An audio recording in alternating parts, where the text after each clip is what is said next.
बहुत मुद्दत से ऐसा है, बहुत मुद्दत से ऐसा है कि तुम खामोश रहते हो। कोई गहरा है गम शायद, जिसे चुपचाप सहते हो।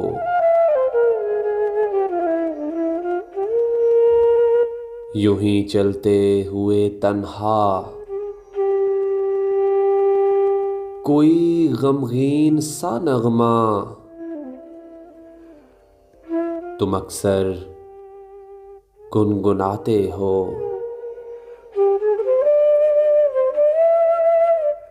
दौराने गुफ्तगू यूं ही मिले नजरों से जब नजरें, तो बातें भूल जाते हो।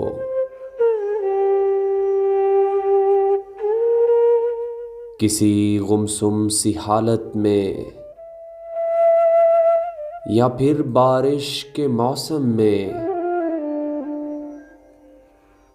फकत इतना ही कहते हो। उदासी बेवजह सी है, बहुत बोझल तबीयत है।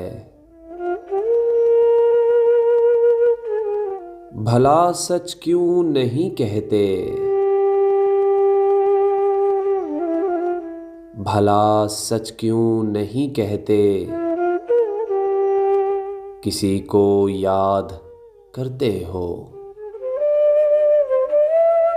बहुत मुद्दत से ऐसा है कि तुम खामोश रहते हो।